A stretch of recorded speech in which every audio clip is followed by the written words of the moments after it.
This report brought to you by the Richmond Club, where investors and high-growth companies meet.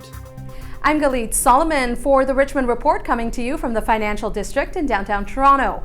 Indiva Limited is a licensed producer of medical-grade cannabis products. By December 2019, the company plans to enter the edible market. We sat down with the president and CEO of the company, Niel Marotta, to learn more. Niel, welcome to the Richmond Report. Thank you for inviting me. Before we get into the nitty-gritty of your story, your company's story, let's begin with an overview perspective of Indiva. What can you tell us about it in about 30 to 45 seconds? Sure, we're a licensed producer in Canada. Our facility is based in London, Ontario. It's a 40,000 square foot state-of-the-art facility where we will extract 70 tons per year, producing 4 million grams of distillate. We'll also grow and produce 3,000 kilos of flower, but 90% of our revenue really will come from extracts and edibles.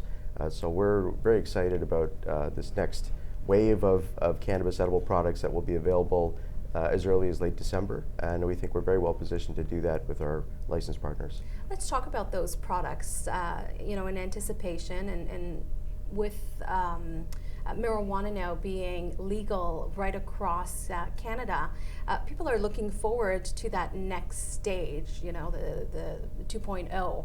What can you tell us about the types of products we can expect to see? Well, you'll see a lot of what would be considered derivative or extract or edible products that are infused with cannabis. That could be THC, that could be CBD, or both. And so in the case of Indiva, we have licensed Bang chocolate for the Canadian market. We have a joint venture with Bang. We've licensed Ruby cannabis sugar and salts. So these are the kind of products that you'll see on shelves in addition to the other smokable products that are currently available. Okay, and that's again as of December is what we're looking at. Yes, it looks like, let's say late December will be the earliest people should expect to see that on shelves in Canada. And so 2020 will be a very exciting year for Indiva with all the growth from these products.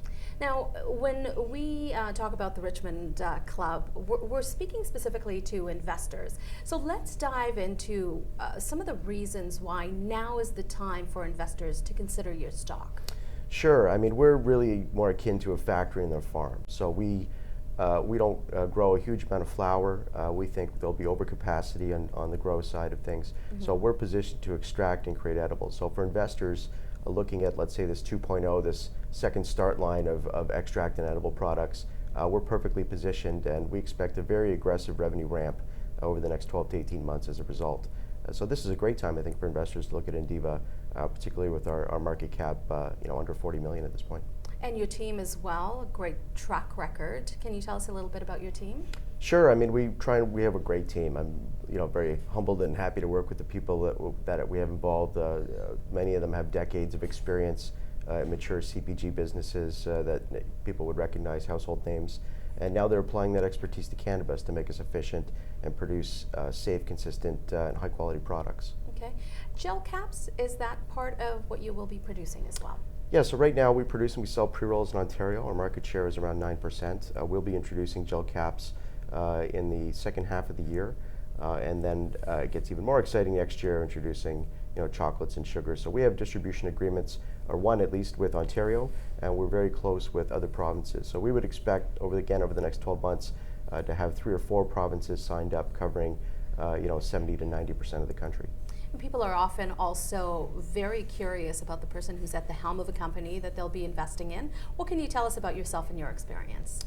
Sure. Well, my background is all really in capital markets, not cannabis per se. But when the regulatory regime changed in 2014, there was this opportunity where really well-capitalized companies and more professionally run companies would replace, let's say, the cottage industry, which I think did a very good job of supplying patients previously. But now we've got these federal licensed producers, and this was a huge opportunity. We think this is a great business, and we think you can have terrific margins and return on capital if you're focused on the right verticals. And so we've tried to apply that kind of financial discipline in addition to, let's say, the product expertise to bring Canadians great products and generate great returns for investors. Sounds like 2019 is going to be a very exciting year for you, Niel. Absolutely. Thank you so much for your time. We appreciate it. Thank you. Thanks for having me. For more information about Indiva, head to their website, www.indiva.com. And to learn more about the high-growth companies that the Richmond Club represents, head to our website. That's www.richmondclub.com. And don't forget to subscribe to our channel to view more videos like this. I'm Galit Solomon for the Richmond Report. If you enjoyed this video, please let us know. You've been watching the Richmond Club Report. If you've just come across this channel, please feel free to like and subscribe. I'm sure you'll find a lot of interesting and lucrative investment and trading ideas around here. We'll see you again soon on the next video. Cheers, guys. Have an amazing and profitable day.